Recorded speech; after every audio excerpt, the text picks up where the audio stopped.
VR, or as some like to call it, the video-assisted ruination of football. Once hailed as the savior of fairness and justice on the pitch, it's now the scapegoat for everything from a bad hair day to the end of civilization as we know it. But should we scrap it entirely or just accept it as the necessary evil it seems to have become? Let's dive into this quagmire of controversy and questionable decisions.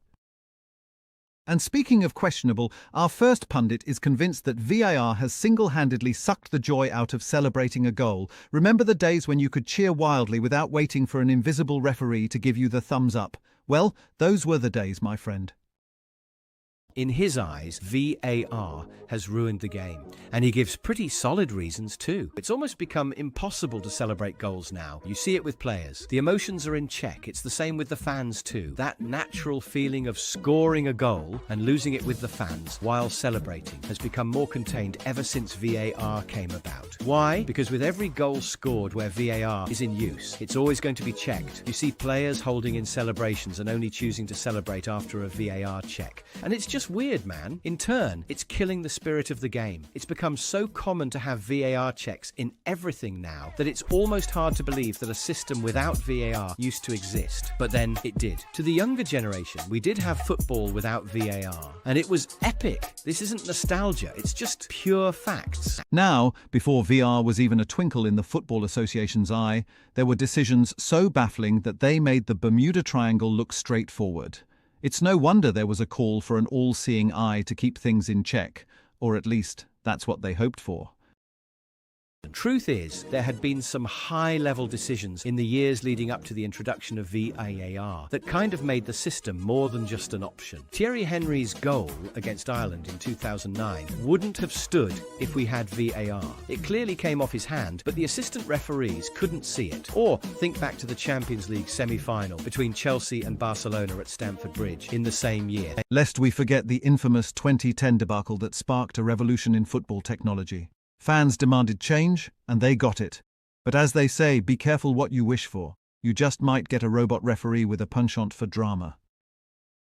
Don't forget, it's the same way that in 2010, we, and by me I mean football fans, called for innovations to the game after witnessing a daylight robbery, Frank Lampard's ghost goal, Luis Garcia's ghost goal 5 years back. After seeing these two high-profile errors happen, goal line technology became a thing. It's the same way VAR became a thing after a couple of high-profile errors by referees in the past. And again, in its favour, VAR has been helpful to certain clubs. In the final, because VAR played a big role in that. It's been in several instances ever since. So is VAR really a bad thing? With everything we've said, the concept of assistant referees to make better decisions is ideal. I mean, at the end of the day, every player, manager and fan wants the best outcomes for their teams. Plus, we live in a world where modern technology has become a norm in society. So giving referees extra assistance to help their decisions is once again not a bad thing. The problem, though, is where modern football is at. We talked about it before, we're saying it again. It's almost as if there's an insane obsession with football governing bodies and associations now to make the game perfect. That's the drawback with VAR. The fact that instead of painting it as a tool to help referees, they've made it seem like it's a technological advancement that will always get decisions correct, even if the ref gets them wrong. Where this in turn becomes a problem is when VAR then makes mistakes. Need an example? Spurs versus Liverpool in the Premier League in September 2023. A game Liverpool would end up losing 2-1 after conceding a 96th minute Joel Matip own goal. But there's a different point we're getting at. In the same game, there was a huge VAR error. Luis Diaz was clearly onside. The lines from VAR suggested he was. And here we have Thierry Henry, who seems to think VR stands for very annoying refereeing. His critique of the inconsistency is as consistent as the system itself, highlighting yet another match that left fans scratching their heads and shouting at their screens. Thierry Henry has once again voiced his opinion following what he describes as a troubling pattern of officiating inconsistencies in Manchester City's 3-0 win over Liverpool. The Arsenal legend, known for his candid and articulate analysis, was visibly disappointed as he dissected two key moments that he believes completely altered the complexion of the match. According to Henry, the first controversy came when a Liverpool attack was halted after Darwin Núñez was flagged offside despite replays clearly showing that the forward was onside by a considerable margin. The second, even more frustrating moment for Henry was the referee's failure to award a foul on Mohamed Salah just outside the box moments before City's counterattack led to their opening goal. Speaking during the post-match analysis, Henry expressed disbelief at how such decisions continue to plague crucial fixtures, especially those with major title implications. "You can't keep making these mistakes at this level," he said with evident frustration. The lines were clear.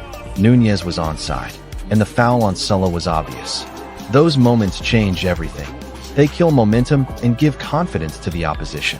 He added that while City were dominant in certain phases, those officiating errors completely stripped Liverpool of rhythm and morale, giving Pep Guardiola's men the advantage they needed to cruise to victory.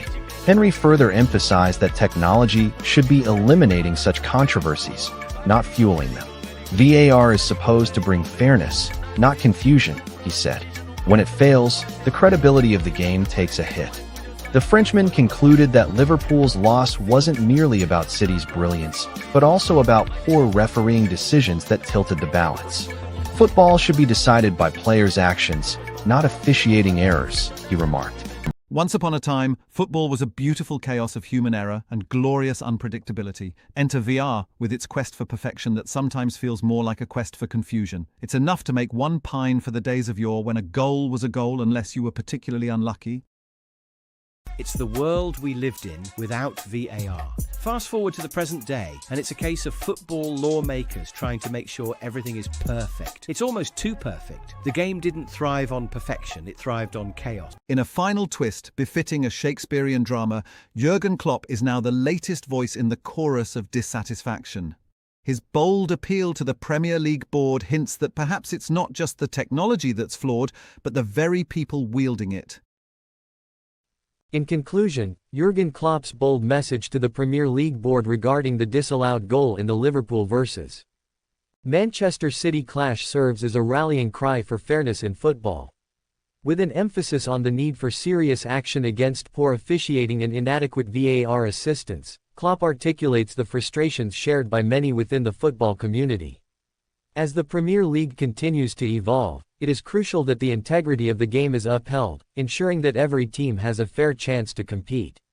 The time for change is now, and the voices calling for reform cannot be ignored. So, there you have it, folks. The debate rages on like a never-ending match with no extra time in sight.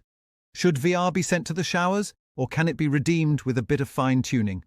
The jury's still out, but one thing's for sure. Football will never be the same. If this VR saga has tickled your fancy or incited your rage, don't just sit there like a linesman with a flag glued to his hand. Join the debate in the comments below, like and subscribe for more sporting controversies, and may your team always be on the favourable side of technology.